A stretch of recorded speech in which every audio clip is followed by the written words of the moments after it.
about legacy. Legacy is a sort of like wherein a person wants to remember somebody. It's a legacy that you have. And this morning you have talked about Solomon. You have discussed about Solomon. He was the wisest man. We have known him. We remember him. He has built an empire. He has, in fact, all the benefits of a kingdom which is not at war. At the same time, he was given the ability to handle things in capacity. Despite of that, he failed in some issues that he has faced. So that's his legacy. Each of us have or are developing our own legacies, wherein people will remember what we have done. People will be reminded of what things we have done. Since our birth, we have developed that legacy. Before I proceed, let me congratulate the new grandfather this morning. I'm sure they're very happy at this point in time. I've seen the picture. The baby is so cute. Sabi ng iba, mistizo raw, no? So let's allow us to congratulate the pastor for the new baby. So legacy is sort of like a thing that he remembers about you, about the person that you are. In the Bible, we have a lot of people who have legacies which we can remember. Let's try to see some of them. And they're not so prominent as you would tell them. They're just very simple people. But they are remembered. They have their legacies. Okay, we have three of the people that we will study. Turn with me your Bibles to Daniel 3. And let's start with verse 13. Then Nebuchadnezzar, in his rage and fury, commanded to bring Shadrach, Meshach, and Abednego. Then they brought this man before the king. Nebuchadnezzar spake and said unto them, Is it true, O Shadrach, Meshach, and Abednego, do not ye serve my gods, nor worship the golden image which I have set? One of the issues with regards to temptation is the coercion that you will have from another person. Or maybe you like another person, the self is there. And this is what is being done by Nebuchadnezzar to the three people that we're studying this morning. What he's saying is, do not ye serve, he's the king, do not ye serve my gods, nor worship the golden image which I have set up. It's like a coercion. It's like a relationship. It's working on yourself. Now, if ye be ready that at what time ye hear the sound of the cornet, flute, harp, sackbut, psaltery, and dulcimer, and all kinds of music, ye fall down and worship the image which I have made. Well, but if ye worship not, ye shall be cast the same hour into the midst of a burning fiery furnace. And who is that God shall deliver you out of my hand? See the temptations that have been mentioned here. If you will study it, you have the cornet, the flute, the harp, the sackbut, the psaltery, dulcimer. These are musical things. We are sometimes or oftentimes tempted by musical things. Different type of music which we hear all about. Psaltery, poems. These are temptations that you should watch, that we should watch whenever we face things. This has been used by Nebuchadnezzar to tempt these three people. Shadrach, Meshach, and Abednego answered and said to the king. So this is the response. O Nebuchadnezzar, we have no need to answer you in this matter. If that is the case, our God whom we serve is able to deliver us from the burning fiery furnace, and he will deliver us from your hand, O king.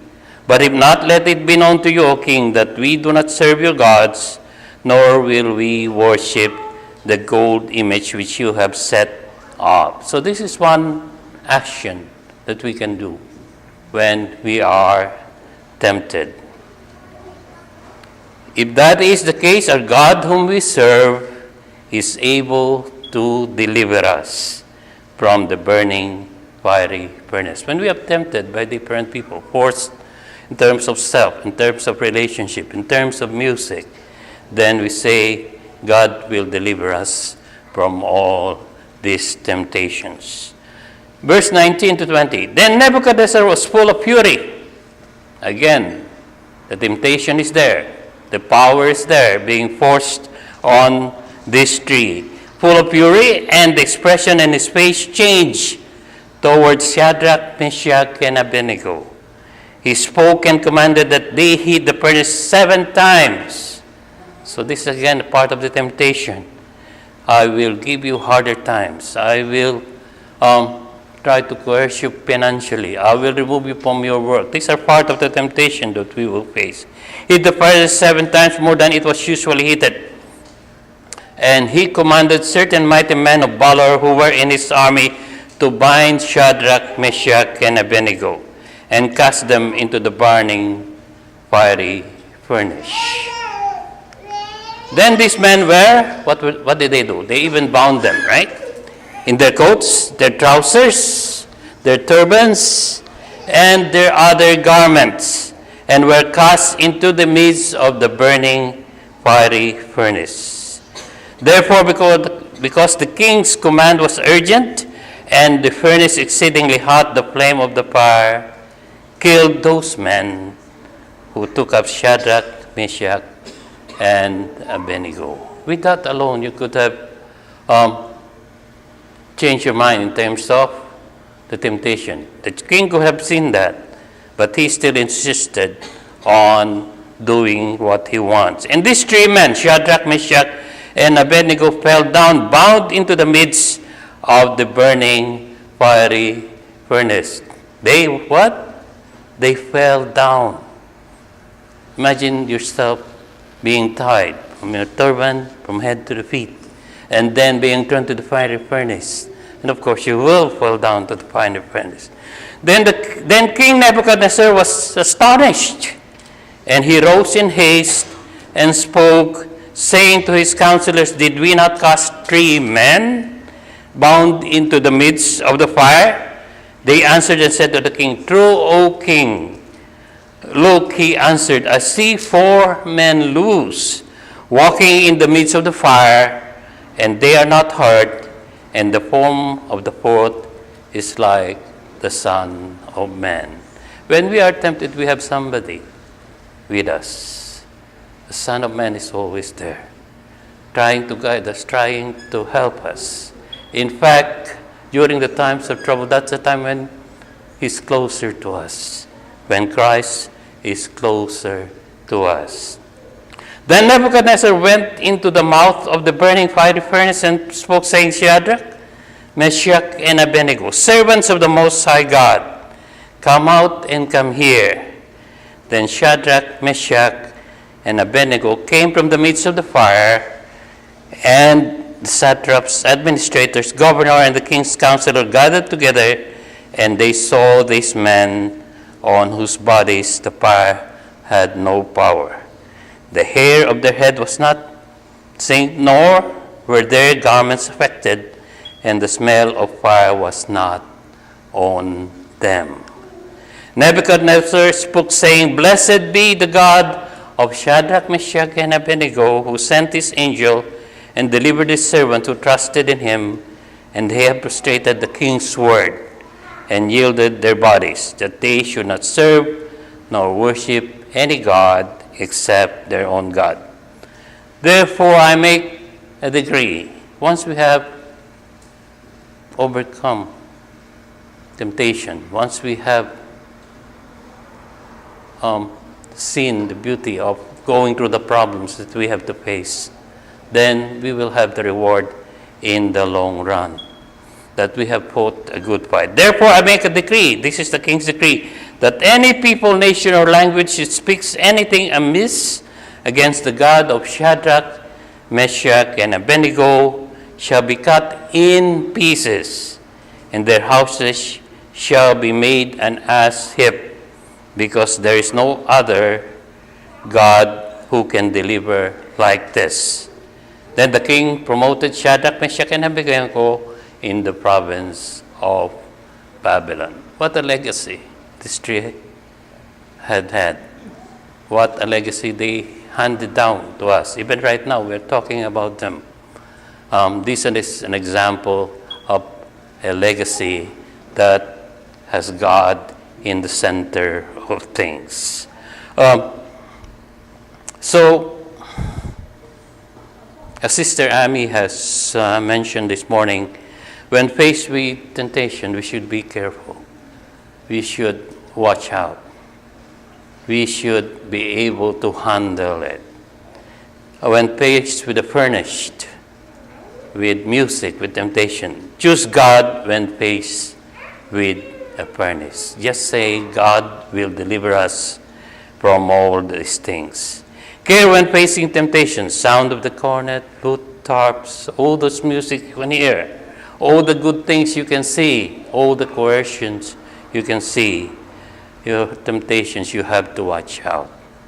Discover God while in the furnace. While undergoing temptation, you will see God with you.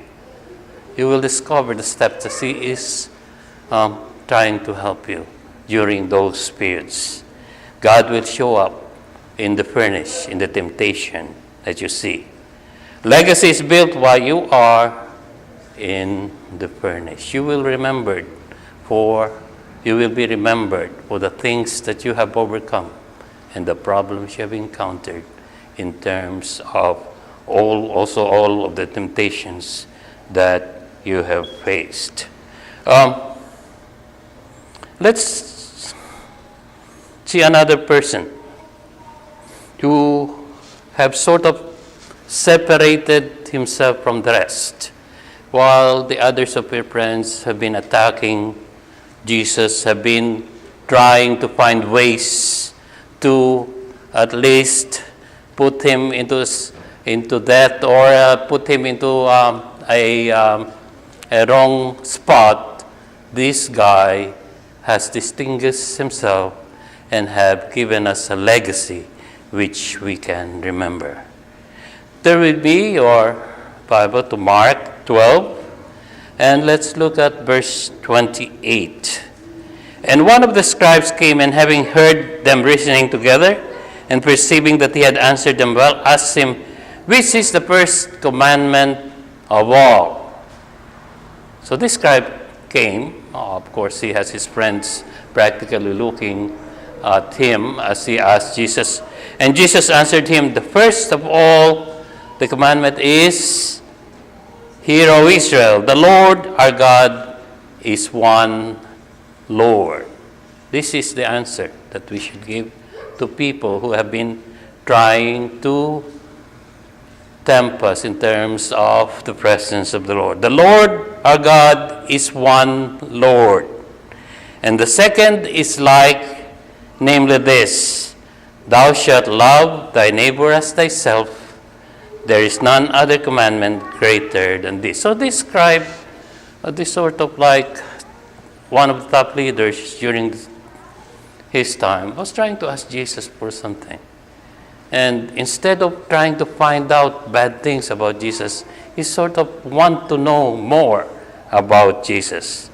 And the scribe said unto him, Well, Master, thou hast said the truth, for there is one God, and there is none other but He. And to love Him with all the heart, and with all understanding, with all the soul, and with all the strength, and to love his neighbor as himself is more than all whole burnt offerings and sacrifices. Let's look at that again.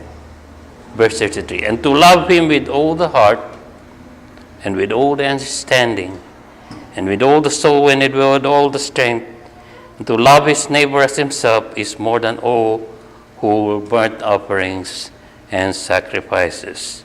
And when Jesus saw that he answered discreetly, he said unto him, Thou art not far from the kingdom of heaven. You are close to the kingdom of heaven, as Jesus have said, as compared to the other Pharisees and scribes. And no man after that durst ask him any question.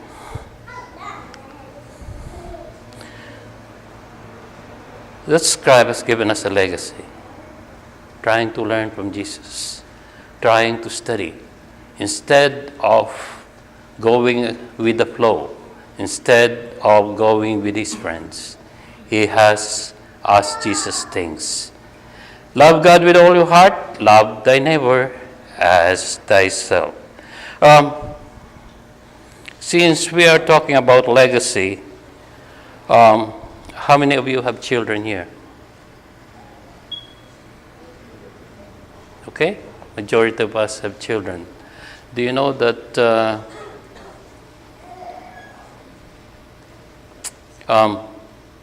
you and your partner or your spouse have given something to your children already, even though you don't know them?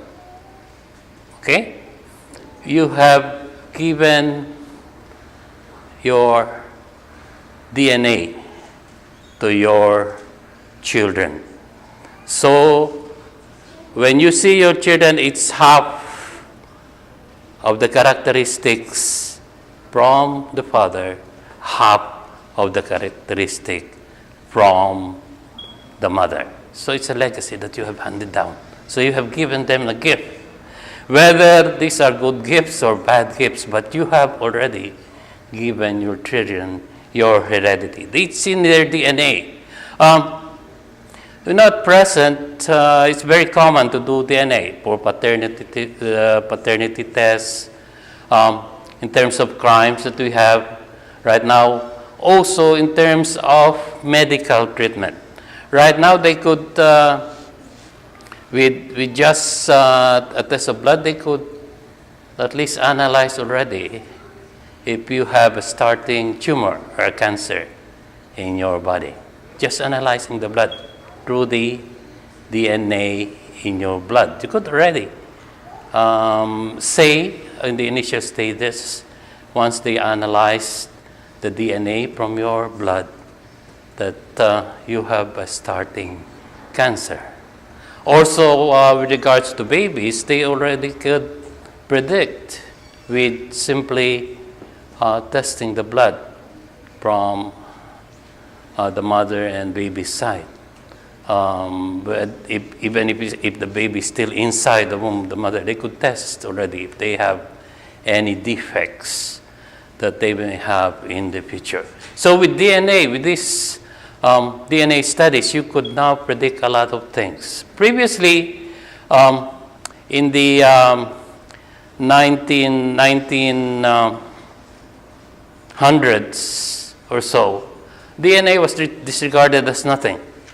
They say it's a lot of crap in terms of studies. But right now, it's one of the best in terms of diagnostic and treatment in terms of medical. The law of heredity.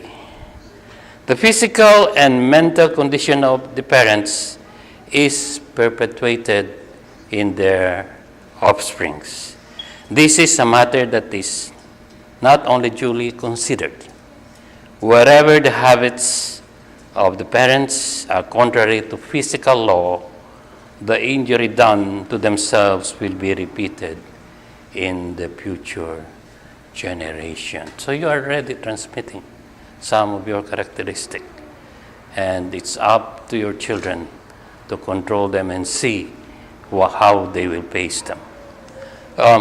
The power of heredity. Consider the power of heredity, the influence of evil associations and surroundings, the power of wrong habits. Can we wonder that under such influences, many become degraded? Can we wonder that they should be slow to respond to efforts for their uplifting? So, as has been mentioned this morning, without God we can't do anything. We need God in our ways, because we have some characteristics which have been transmitted to us by our parents, and this has to be controlled, and we need God to control this. There was a story of an husband and a wife. Their name are Jonathan and Sarah Edwards. Jonathan Edward felt God called to become a minister. He and his young bride began a pastorate in a small congregation. During those years, the pastor, Jonathan, wrote many sermons, prayers, and books, and was influential in beginning the Great Awakening. Together, they produced 11 children who grew into adulthood. Sarah was a partner in her husband's ministry, and he sought her advice regarding sermons and church matters. They spent time talking about these things together, and when the children were old enough, the parents included them in their discussion. Let's look at the legacy of these two, and you will wonder, and you will simply admire how this husband and wife worked together. From their descendants came 100 lawyers, came from their family, and a dean of a law school came from their descendants. 80 holders of public office, 66 physicians, and a dean of a medical school.